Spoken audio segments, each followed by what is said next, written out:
Hey everybody! Welcome to Let's Look at Doorkickers. This is a possible real-time strategy game, but not really like Europa Universalis 4, the only other game, along with the other Paradox Development Studio games that I normally say are possible real-time strategy games. It's more of a possible real-time strategy game with the veneer of a squad-based tactical shooter. Think of the SWAT series. Although, I hear people saying that this is more like a SWAT 2 thing, and I only played SWAT 4, so I'm going slightly off hearsay, or like the top-down kind of planning in the early Rainbow Six games, which I am a little bit more familiar with. It just came out on Steam. It's been in early access forever, but I'm going in to the final build sight unseen. I played about 3 hours of it so far, which is usually a very good indication. It's 22 bucks Canadian, $20 American, and one day I will forgive Steam for forcing me to Google those conversions and make sure that they're actually regionally appropriate. In any case, Doorkickers, it just came out. We're gonna start a single mission so that you can get a little bit of an explanation of what it's all about. It's a little bit like Frozen Synapse meets Rainbow Six.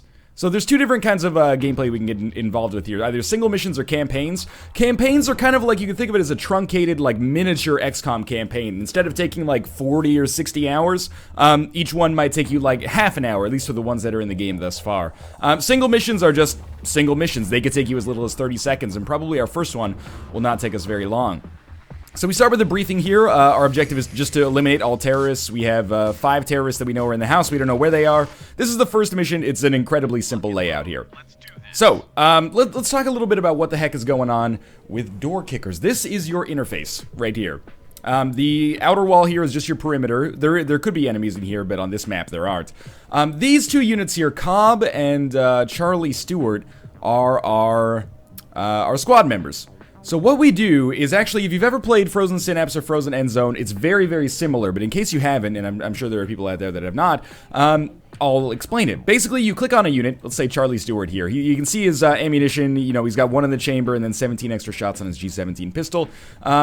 Later on, we'll be able to customize stuff like this, and there is a little bit of an RPG and experience system going on where we can get new equipment. He's also got 2 flashbangs, it looks like 1 breaching charge, a tactical vest, and I'm not sure what that last one is. I think it's a spy camera that allows you to peer through doors. Right now we're in the planning mode. We can plan some moves with him. So let's say we want him to, we're just clicking and dragging with the left mouse button here. We want him to walk in here, and he's going to take like a quick look around there, and then he's going to come through here. If we just start playing, he will do that. So let's start playing right now so you can see what's up. When he finds enemies, he'll shoot them, and he should be able to... I mean, there's a chance that he would die in the process here because he does get wounded as time goes on. You can see he's red injured. There's basically 2 phases of injured, red and yellow. So you see that he got shot by a unit over here in this kind of blind spot here. So what we might want to do, this is a terrible way to do this mission, by the way. What we might want to do is pause it, and then we can do, well, you can see the tutorial on the ground right here. We can do like a right click like this for a quick check. So anywhere on the waypoint here, or on the line, you could just say like do a quick check here. And he'll go back to facing the direction he's moving, but as soon as he touches this, he'll move to the right, and you'll see him and shoot him down. The other way that we could do that if we restart is that, by the way, the enemies are sometimes in different positions. Not always are they in exactly the same place. Usually they are, though. Or at least in a similar location. You can also have him reload if you want, because as of right now, you know, he only has 10 bullets left. I mean, I guess that doesn't really matter that much. 10 bullets should be enough. Similarly, we can... just have him do, like a control right click instead, and what that'll do is once he reaches this point, he'll strafe while looking in this direction, but I don't want to do that. I just want to have him do a quick check here. We'll see if we can get 1 unit to do this and still live. Yep, that totally worked. Okay, so we got 3 stars, and we also got one of the bonus achievements, which is use a single plan to complete the mission, which means that we didn't kind of alter it as time went on. The other one is complete the mission without pausing in real time. So why don't we try to do that, just because this is one of the easier missions. And we'll try to tackle it in a different way this time. So we know roughly where the enemies will be. Why don't we plan things out so that we will have both of our units go in at the same time? Because, you know, we got an advantage in terms of our numbers here. So we'll have Charlie Stewart, you know, come through here. I'm going to have him peek to the side as soon as he crosses, like, this kind of threshold right here. And then he'll walk in, and we know there's going to be enemies over here, so we'll have him do a quick check over here. And when he walks up here, we know there's going to be enemies over here, so we'll have him do a quick check over here. And then just kind of hold up there. And we'll do pretty much the same thing with this unit, but he's going to be a little slower because he's behind, so I don't think we need to do the checks. He'll just kind of be notified of where the enemies are. Alright. Now, you do have to do some kind of like chess-like visualization here. Let's say we want our back unit here, Cobb, or is that Coob?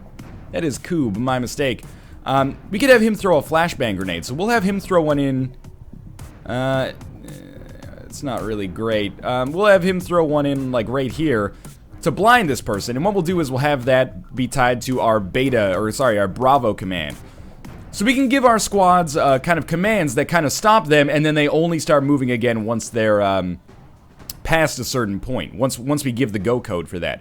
So after Bravo, we'll have our one unit come in, and he'll look there. Actually, we'll do the waypoint like this. We'll have him look down here, and our flashbang unit will come in and do the peek to the side here, and that should finish it off. So let's try to do this all in real time here. Hopefully we can get through this without any of our units being killed. Sometimes, you know, it is just you can be a victim of circumstance. So they'll hold here on Bravo. We might be a little slower here than we ever have been before, but that's okay. By clicking Bravo, our units will go in. We're going to totally flashbang our one unit, and we didn't need that flashbang at all, but we got it done.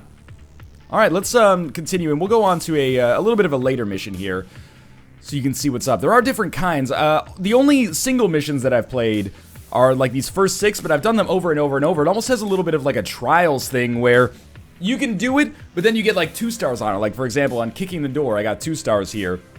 Why don't we try to get 3? Because it feels like you haven't really done it properly if one half of your squad gets killed. You know, you want to do it perfectly.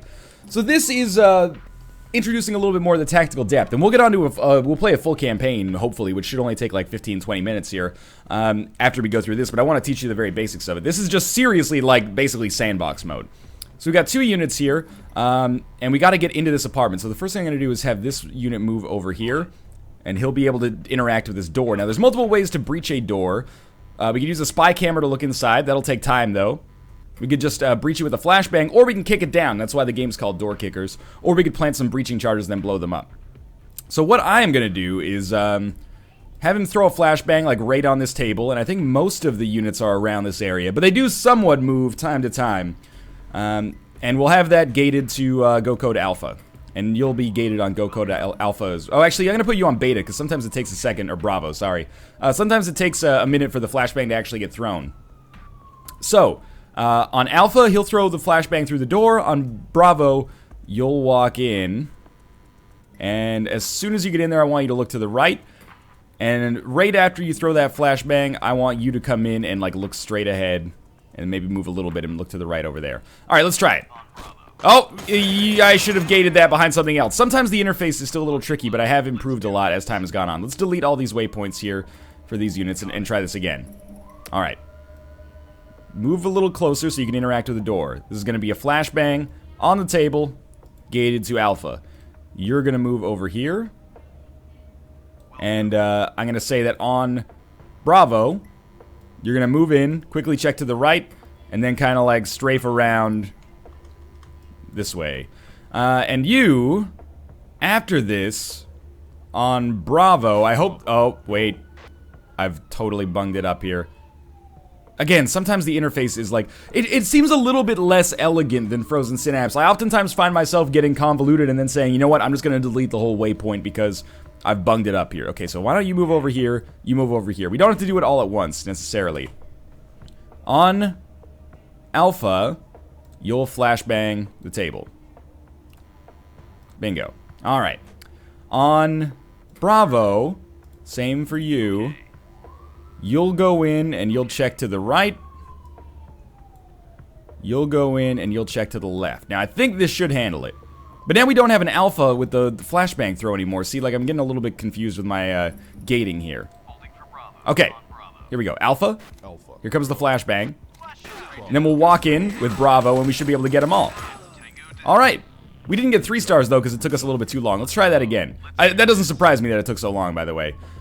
For some reason, all of our go codes have been deleted here, so we're going to have to restart again and try one last time. I promise we'll get into, like, some serious campaign stuff. I'm a little bit of a perfectionist when it comes to this stuff, so I want to make sure that I'm doing it right here.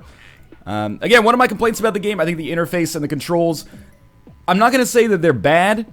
I did say they're inelegant, and what I mean by that is it's not counterintuitive, but a little unintuitive. It's taken me a long time to kind of wrestle my mind around the controls, even though they seem fairly simplistic. It's mostly like a turn order thing. It's not really turn order, but like an action order thing. Sometimes I get confused because you're drawing them all along the same line, and especially when you have like 8 squad members, which will happen in some of these missions, it causes a real problem. Alright, so... Well, you know what? Let's do this as quickly as possible. So the way that we would do this as quickly as possible, pretty much we would just draw a line like this. Except here, we would put a flashbang, like right there. if I can move this waypoint somewhat. And we'll gate this to alpha, and then on alpha, you can basically just run through this door and look in this direction, and then kind of like strafe around this way. Let's give this one a try. So we'll hit go, alpha.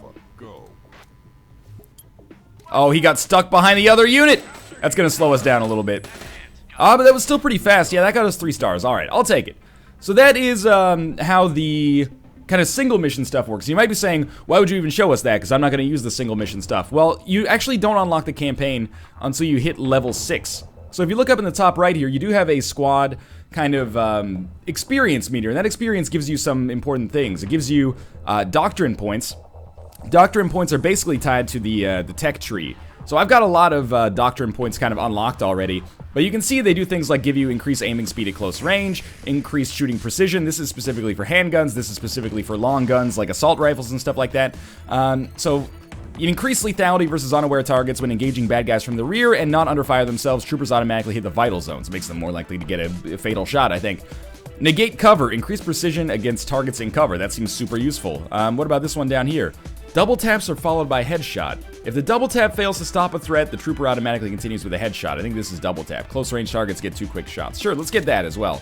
And also we gain roster stars. And what roster stars are basically unlock tokens that we would use to get new weapons, new utility items, and stuff like that. So if you look at, like, this is kind of our default unit right here. This is he's called a point man class. There are other classes like Assaulter who automatically get an SMG or an assault rifle, depending on what you have unlocked. There's, you know, Riot Shield class. But this is kind of our default guy right here. So we could start him with a different pistol, which I've already unlocked, or we could unlock some other pistols here, and unlocking them would actually unlock them for all of our units. So for, oh, don't click on that yet. You can mouse over it and see, like, okay, look at all the stats on this. Like, that seems pretty good. Good stopping power, good accuracy, magazine size is high, fire rate's a little low, but the reload speed and maneuverability are good. So maybe this is like a killer pistol that we should have. But, you know, getting different kinds of pistols, that doesn't really tickle my fancy. The 1911 already seems amazing. So what we might want to do is get them a new piece of armor. Like, instead of low threat armor, which gives you high mobility but not really that much armor, you might want to go with, like, extended protection, which gives you much lower mobility but much better armor, especially from the front. Same with something like front plate only or something like that. Or, you know, the Raider vest gives you no side armor but gives you a ton of mobility, for example. I kind of like low threat armor, but the assault vest is fairly okay as well. I'm not sure if you can get different kinds for each class. Like, if I look at my assault class, can they get a different kind of armor? No. So depending on your playstyle, you might want to choose different ones here. There's a lot of granularity is basically what I'm trying to get at. If we look at our shield class, also, they start with a Riot Shield. But they can take other shields as well. So we could go with, like, this Iron Man Shield level 3, which I think gives you, it looks like lower protection arc, but a higher protection area and field of view. Mobility is like the same. But I might prefer to go with something like a bunker shield, which just gives you, like, an extraordinary amount of protection, but very low mobility. So he'll have a bunker shield. And we can set this as our default, so all shield classes use that. One last thing, because we have a lot of tokens here, why don't we take, like, our assault class, and instead of giving them an M4 carbine, which has been very, very useful for me thus far, we can give them, well, we have 17 stars. What about, like, a G36C? That seems like almost demonstrably worse, although maneuverability is better. Okay, I'm not going to give them that. Maybe we'll give them some cool, like, utility pouch items. Like, right now they have flashbangs, which are fine. Lockpick machine is useful for getting through doors faster. Stingers are, I guess, they are, like, they kind of explode into rubber bullets, so they don't kill enemies, allowing you to arrest them. I'm not sure if that gives you more experience, but you can also take breaching charges or something like that. Tasers for non-lethal shots. Caliber, buzzed. I didn't see that before. Anyway, I'm going to stick with flashbangs. They've been very useful for me. Turns out I don't really want to customize our class too much. Yeah, we'll take 2 flashbangs. Is there anything else that I've missed out on there? Well, we could take a different kind of support gear. So instead of, like, a spy camera, which I never use, we could use a dynamic hammer for, like, faster breaching, or a bolt cutter for, you know, cutting through padlocks and stuff like that. Anyway, there's a lot of customization is what I'm trying to get at. So, we have 3 campaigns that are in the game so far. These are difficult. These are not easy by any stretch of the imagination, even though it says difficulty easy, length short. Length is relatively short. I would not say the difficulty is easy. For me to get best result satisfactory took me like 4 or 5 tries to get through it because I've restarted so many times. Because the way that this works is you start with a squad of like 12 units. I mean, we can just get started here. I'm not going to do Iron Man mode, by the way. You get double XP and higher rewards, but missions cannot be restarted. No thank you, sir. You start with a squad of this many members, so I think that's like 10. 1, 2, 3, 4, 5, 6, 7, 8, 9, 10. Yeah. If your units get injured, they stay injured through all of these missions, although I think they heal by like 1 level per mission, so if they're yellow injured, they're fine for the next mission. If they're red injured, they're yellow for the next mission. And if they die, they're just gone. So you have to have a squad that survives basically with enough people left over to finish all of these missions in order to complete it. You get a lot of experience for it, and it's a much more kind of dynamic game than those single mission things. And I think this is really where the meat of the game lies. So why don't we jump into this? This is our first mission. Missing person search, 2125 Milford Heights. Hostages must survive or be rescued. Optional, eliminate all terrorists. So you could, there is a class that I haven't unlocked yet called Stealth. And I think the Stealth class, you might be able to get in here and grab the hostage and get the heck out of there without actually having to kill every single one of the terrorists. But right now, my only recourse for the most part is just basically kill them all, make sure they're dead. So we're going to get started here. And what's more dynamic about this is that we can click and drag and kind of deploy our units as we see fit. So, previously we were just getting, on those single mission ones, we were just getting like 2 point men, who are the pistol class. Now that we have 4 units, we might want to roll with like 1 shield unit that'll absorb like most of our damage here. And we might want to roll with, well, Red Panda Gamer, of course. He'll be our assault, because the assaults are much more deadly and at a longer range than the point men. So why don't we take like 2 assaults, and we'll take 1 point man. And we'll actually put our point man like here. And we'll put Red Panda Gamer there. So why put our point man here? Because he is going to have the ability to get like a utility kit. Like in his utility pouch, why don't we give him like a lockpick machine? That should allow him to get through the door a little bit faster. Now it's not silent. What is, let me see. Dynamic hammer will take down most doors in 1 hit, but don't try to swing it at people. At best they'll laugh at you. Hey, we got stars. Why don't we try this? This could be fun. Alright. So he'll have a dynamic hammer. I think, did I give it to him? Support gear, dynamic hammer, sure. That should allow him to get through the door quicker. Alright. And these I tend to play a little bit less trialsy and a little bit more dynamic. So we'll plan for this guy to get close to this door, and then he'll use manual breach, which I think should use the hammer. But we'll also have that gated to the alpha code, so he doesn't just go right away. We'll have our, it's not Tactician, that's Tactic Ion. We'll have him move over here, and as soon as this door opens, he's going to be looking down this hallway. Line of sight does matter, by the way, so you want to, you know, be smart with this, because you could end up shooting your own units. Alright, so we've got everybody in position here, more or less. We're going to have this guy breach on Alpha, and then on Alpha, our shield member is going to come through and just kind of like stand right here. And he'll be looking like this way to start with. So let's try this. Alpha code. Manual breach. That does not seem like it uses the hammer. I may have misused that drastically. Alright, this is we've done a terrible thing here. What happened, in case you didn't notice, is that our shield man took the point, thereby making it so that our M4 carbine shooters couldn't actually shoot the units that were in this room, which causes a big problem for us. So we're probably going to want to restart that one, which is the benefit of not being on Iron Man. Alright, so let's try this again. We'll get rid of all of the waypoints for these guys. I find it easier to just do it all on the fly, basically. So we'll do exactly the same thing, except you're gonna use the lockpick. Oh, you don't have a lockpick machine, do you? Let's try it with breaching charges then. That could be fun. And we'll have our Tactician here, and we'll have a Tactic Ion, sorry, and you there. And our shield man will just kind of hold the point for now. We'll put this on alpha code, just so we can get everybody in position first. Alright, everybody's in position. Breaching charges are being planted, and then we can blow them up. And it takes a second.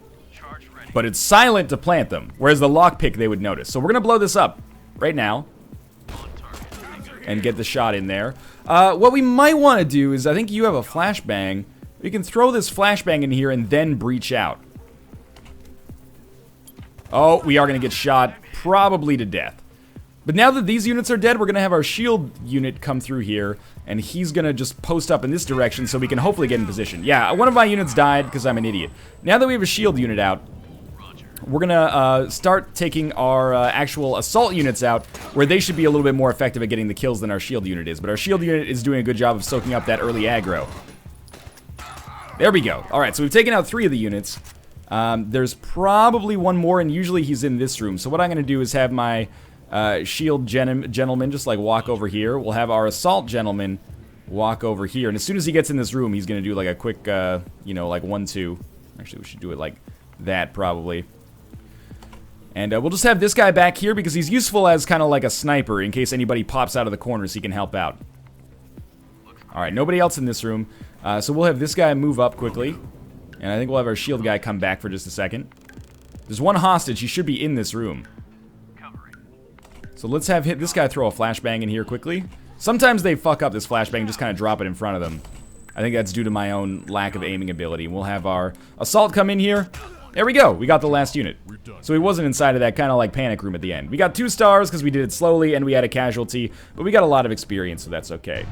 Next mission. Oh, we unlocked the Breacher class. I'm not going to talk too much about that because, you know, I have never used it before, but it looks like they get shotguns, which probably opens up that other doctrine tree. Yeah. Cool. That seems really useful. I will probably use that in my off-camera play. Alright, this mission's really tough, but it's also very interesting as well. This one is a little bit more of kind of like scripted, if that makes sense. There's a hostage in this back room. That hostage will always get shot if you don't get there in time. Really got to like breach in there, disorient the guy, and then take him out.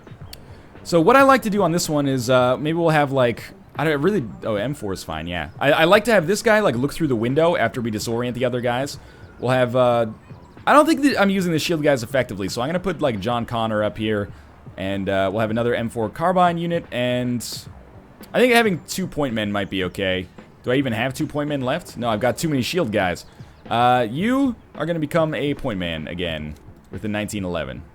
And I'm going to drag you down here. Sure, this is fine. Alright, so here's how I like to handle this mission. This required a ton of trial and error. John Corna, you're going to come up here. And then on Alpha, you're going to flashbang down in this general direction. Now, Wasp with the M4 carbine, you're going to kind of stand here, which is extremely dangerous, but I think it can be useful as well. And Sebastian, you're going to do the same thing as the other point man, but in the opposite direction. So you're going to flashbang like into here on Alpha code. And actually, you know what? Why don't we delete the M4 carbine guy's ability, and we'll have him on Alpha code. He'll start moving and then get into position. And then you, on Bravo code, are going to move down here and basically just look through this window and pick people off. You're in the money shot here. Alright. So we'll just wait a second. Alpha goes. Flashbangs are out. People are getting into position. I called Bravo so that our other unit can get out there. And we did lose a unit, but it went pretty well. So you're injured red, so what I'm actually going to do is start to move our assault class unit in here. And the reason we're moving our assault unit in here is because I need to get into this room as quickly as possible or our hostage is going to get murdered. And I mean, like, as quickly as possible. So we're going to, like, stretch this out further. As soon as you get in here, you got to do this. Otherwise, we're screwed. Come on. Yeah, we got him. And then we killed that last unit as well. Alright, that was pretty good, even though we did lose one SWAT member. So, before we do this next mission, why don't I just talk about how I'm enjoying Doorkickers, because I haven't really talked about that in, like, the half an hour that we've spent on the episode thus far. I think Doorkickers is a little uneven. What I think it lacks from a game like XCOM compared to a game like XCOM is really getting attached to your squad members. I haven't really had that happen. I've mostly just treat them as kind of like interchangeable, you know, parts in my machine.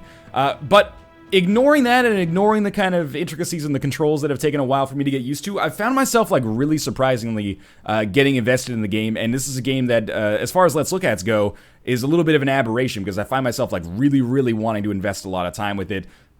Most Let's Look Ats, I put in an hour and I say, you know, this is okay, or this is kind of not so good, or this is pretty good, but it's not really my thing. I'm not going to spend that much more time with it. This is something I could really see myself playing off camera for a long period of time, and I do have a little bit more of a preference towards strategy games. You know, I have a positive bias towards strategy games, if you will, so keep that in mind when you're listening to my impressions here. But even with that said, and the fact that the game is a relatively high price point, I think there's good stuff here. And I think this is a game that I can fairly easily recommend to people who are watching this and they're like, well, I like the idea of the concept, but does it really deliver? I think it delivers enough to definitely warrant a full price purchase if you're interested. The one thing that gives me a little bit of pause is the fact, if we go back here, I don't think we lose our campaign progress. The one thing that gives me a little bit of pause is the fact that there's only 3 official campaigns. I don't know how the downloads thing works. The game just came out like yesterday, so I don't know if there's many mods for it. But there might be a lot of user-created campaigns. So there's only 3 campaigns. This one's relatively short. The other 2 are quote-unquote long. So I don't know how much kind of like of a single-player experience there is here. But they are super, super replayable as you try to min-max them and stuff like that. And you do have the single mission stuff. There is a level editor as well. There's a lot of, wow, there are a staggering amount of single missions in here, which is cool. That assuages my concern a little bit. Anyway, let's try to do our next campaign mission here. We've only done 2 out of the 3 so far. Or sorry, 2 out of the 5 so far. There's 1 optional mission as well. So as you can see, you know, these units have been KIA'd. They're just done for good. We also have a lot of units that are still red injured. So maybe red injured takes a little while to come back from, as opposed to just like the one time that I thought it took. Anyway, we got 2 shield units. I should have put 1 on the other side. But basically this is like an XCOM like bomb defusal mission. There's going to be a lot of enemies in this area right here, and then some in this train area over here. We want to have our carbine units with like good lines of sight to be able to see in here. Do you have a carbine? You have a carbine. So you're going to be looking like down here. Our shield man can be like here and looking this way, and our other shield man can be like here and looking that way. And he can just kick down the door and we'll have this go on the alpha code. Similarly, kick down the door on the alpha code. Now, let's get these guys organized. Honestly, I think we're going to have our M4 guy kick down the door on the alpha code. You are a point man. You'll be kicking down this door on the alpha code. You got an M4. I'm going to put you like right here so you can look through there. And you got an M4. I'm going to put you right here so you can look through there. All right. Let's see how this works. This mission historically is where I lose like half of my units. So I'm not very good at this one. I'm not very good at any of them. Here comes the alpha code. All right. It went fairly okay. We did just lose our shield unit. Make sure to check that guy. And this guy is being a little tricky behind the cover here. Alright, so let's try to get out here and flank them a little bit. So we're going to have John Connor post up on this cover and make sure that he's looking out this way.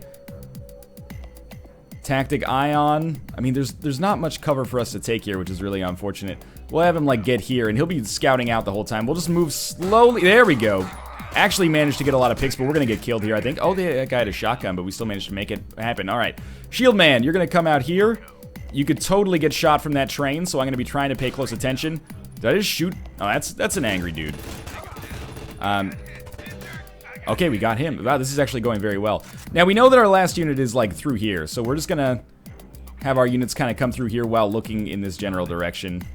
And same to you, you're going to switch and pivot a little bit here. He's inside of that train, I'm pretty sure. Yeah, there we go, we got him. That actually went really well. We lost 1 SWAT member, but relatively good. And we'll continue. This is another tough mission, actually. I didn't realize... I actually, for whatever reason, thought there was like 1 less unit left. Or 1 less mission left. Another kind of... I wouldn't necessarily call it a negative, but one thing I do want to say that kind of... has hampered my experience at Doorkickers a little bit. Doorkickers. No, it has hampered my experience at Doorkickers just a little bit, is I find that it gets a little bit too complex for me pretty quickly. You know, it's a little bit like XCOM, but XCOM is turn-based. So, you know, giving all your orders to each individual unit is kind of just like a flowchart of like, what should this unit do, what should this unit do. This is more real-time and dynamic than that, so when you get these missions where you have like 8 units or 7 units because we've had some people die, it actually is really, really tough to keep tabs on what they all end up doing, and I find myself oftentimes just being like, well, we're only gonna take like 4 units into this house, and then if they die, I'll send in like another one from the studio audience to replace them. I find that I have the most enjoyment, not on the 2-member missions, those are a little bit simplistic, but on like 4-member missions. You could choose to only take 4 members if you want to, but it feels like you are kind of hampering yourself. Anyway, this guy will just watch out through here. And you are going to come up close to the door and plant some breaching charges. Because this dude gets, like, furious. There's a dude in this room always. He gets real salty about the whole situation. So we're going to have 2 units just kind of, like, watching out here. And hopefully you'll see what I mean when I talk about the complexity. Because it's going to be very hard for me to manage all these units at once. Let's blow it up. There's a dude in there. Now these guys are going to start destroying the evidence. This is actually, I think, the weakest mission in the campaign to date. Because it's not just like kill all the terrorists, kill all the hostage or all the tangos. It's you know, you got to get this evidence, and there's people you have to detain, or you can detain because they're not armed. You don't have to shoot them, and you have to collect all the evidence that you can. And there's a lot of units, so it can be kind of annoying. But we're just gonna wait because somebody else is gonna pop through this door, I think, usually, and we'll make sure we get him taken out, and then we should be able to move across here. So we'll have you come through, and as soon as you get to here, you're just gonna be like watching through this direction. And remember, there's line of sight, which is why I'm moving people out relatively slowly here. You're going to post up here, and you're going to be looking out this general direction right here. There we go. I should have been moving, like, more units over this time, but that's okay. See, this is what I mean. Like, the rooms are so small that I don't really know what to do when we have as many people as we have here. Alright, so they are bashing the evidence, which basically means they're destroying it. So we would be advised, if possible, to take care of that.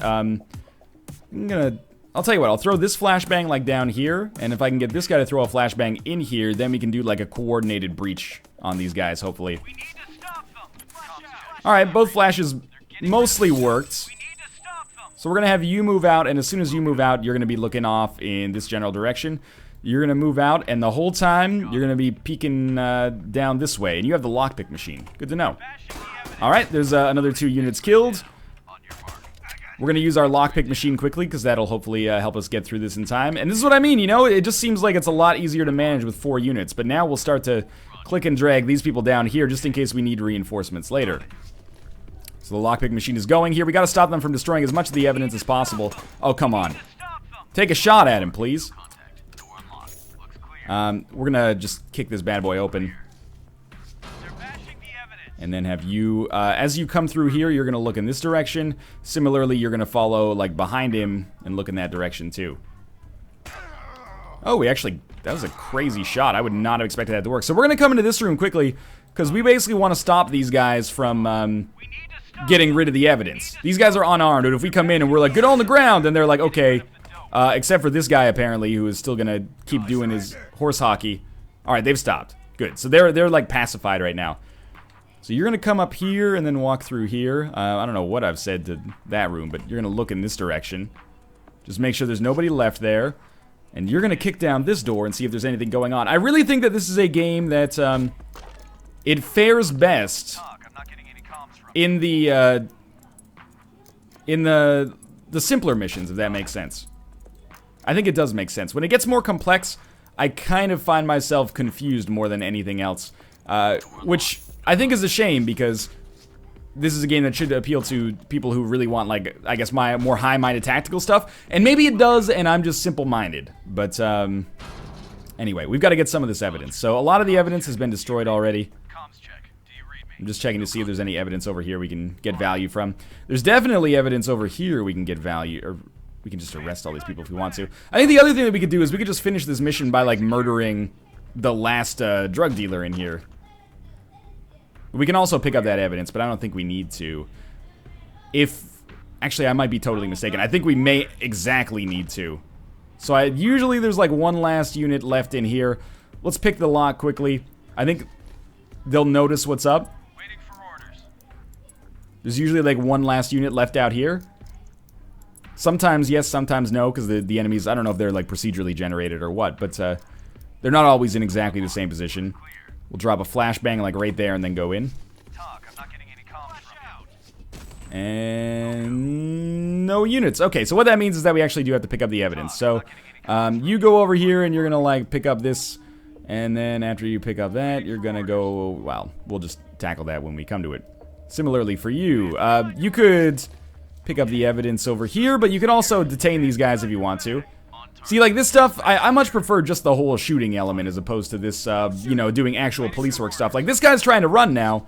He might try to take more evidence, or destroy more evidence. This might be the last piece of evidence we had to secure here. Intel acquired. No, okay. Maybe we actually do have to detain them all? Oh, there's a little bit of evidence on the table. How about you? A little bit of evidence in my life? A little bit of Rita by my side? A little bit of Tina? All I need? Evidence acquired. I'm trying to mouse over it to see. Because the evidence that you can get will be highlighted. Do you read me? There's no way that there's like another Affirmative. drug dealer that I've somehow missed in here, right? Jeez, Kate's real angry at Danganronpa.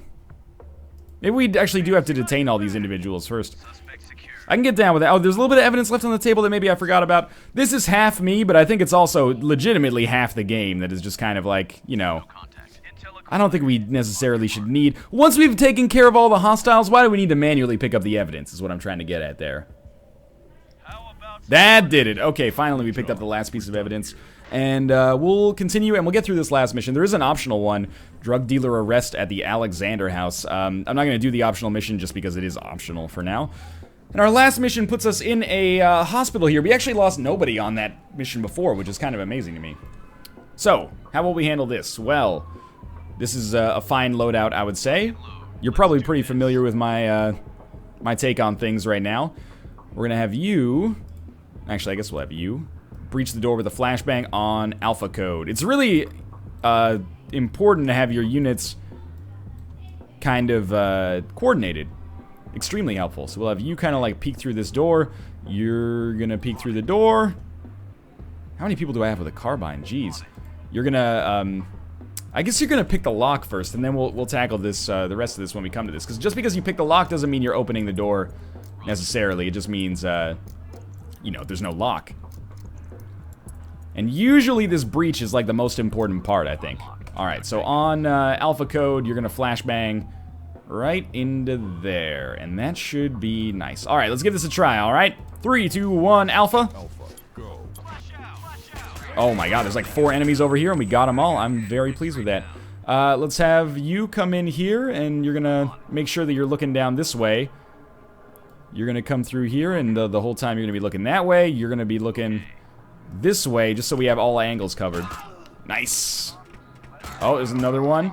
Oh, there's another one right here. So I'm going to be peeking out like this, and the whole time you're going to be looking down towards this gentleman.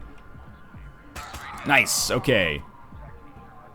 Similarly, why don't we come out here, and you'll be kind of like watching this angle, just so we can catch him in the crossfire if possible.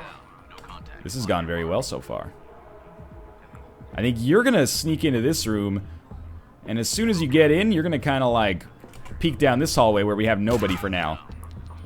There were like 15 hostage takers or something in this mission, so I think we just saw some units come out from this angle.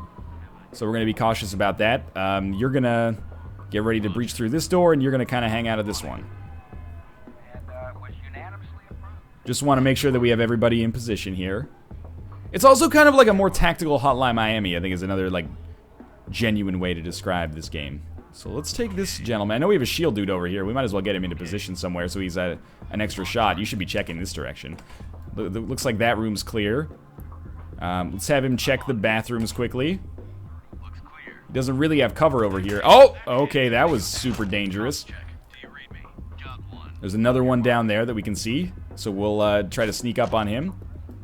We're not going to breach this door. Oh, okay. You totally have him. Just make sure you peek. Yeah, peek him! He's right there! Yeah, okay, good. Alright, I'm gonna have you, get... Oh, you don't have a flash anymore, okay. Tell you what, why don't you explore these rooms over here first? Don't breach the door yet! Yeah, thank you. Okay, I should probably have been a little bit more cautious about that. Last time I played, there was not a dude in the bathroom, but hey, it worked out. So you're gonna sneak up, and we're gonna try to breach them from both sides on this door. I'm not sure how many hostage takers are left, but this is... Oh! Jeez Louise, this guy is super lucky to even be alive right now. Alright, so you're gonna breach with a flashbang on Bravo code. And you're gonna kick open the door. Oh, not on Bravo. Alright. It's a good idea, disorient the hostage.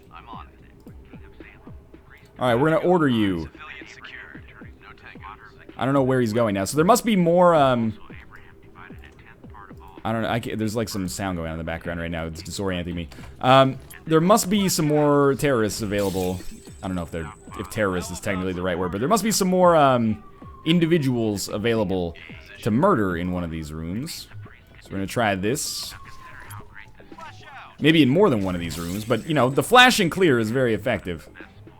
No units in there. Alright, you still have a flashbang remaining, so why don't we move you over here and you'll do a flash and clear in this room. I don't know where our last unit is then. I imagine he's in here. Have we not explored everything? Well, I guess we're just gonna rescue, like, the leader of the hospital here. If he gets shot in the back on the way out, I'm gonna be so mad. This is the first time I've actually finished the mission by rescuing a hostage as opposed to just murdering all of the, you know, ransomers. So I'll take that as a win, I guess. In position. Oh, come on, dude. Get into the... There we go. Hostage secured. Good job. We're done here. Alright, we got 3 stars. So, hey, that was an improved result at least. So yeah, you know, there's some uneven stuff going on in Doorkickers. Like, sometimes those mission end conditions are a little bit fuzzy to me, which means either I'm an idiot or I think they were communicated not necessarily as effectively as they possibly could have been. But it's really engaging as well. Like, the moment-to-moment gameplay is really cool in that kind of, like, Frozen Synapse, Hotline Miami, you know, Raven Shield kind of way. I'm digging the light kind of RPG mechanics, the way that you get these upgrade tokens to buy new equipment for your units. And it seems like it's more of a tactical choice. They're not always just like, this gun's objectively better, buy it for more stars, although there is some of that. Yeah, I like it. I don't know necessarily how long the experience is going to be, but like I've said, I've played like 3 hours, maybe even more now. This is like 40-minute long video, and I had a great time with it. I think that this is the kind of thing that if you're into this kind of tactical stuff, whether light or heavy, you can find something to like here. So Doorkickers is a little bit expensive, for some people at least, at $20 American, $22 Canadian. But I think you can easily get bang for your buck with this. I've been very impressed with it, and I'm gonna probably continue to play it off camera. I'm hoping that maybe like a nice kind of community or Steam Workshop group springs up about this and starts making good stuff for like custom level campaigns and stuff like that. But in any case, thanks for watching. There's a link to pick up Doorkickers on Steam if you're interested. That'll be the video description below. And of course, if you enjoyed the video, click the like button. It helps out a great deal if you enjoyed the video. And of course, subscribe if you want to see more first impressions in the future. This is Northernlion from the Great Cornholios, apparently, signing off. Thanks for watching, and I'll see you next time.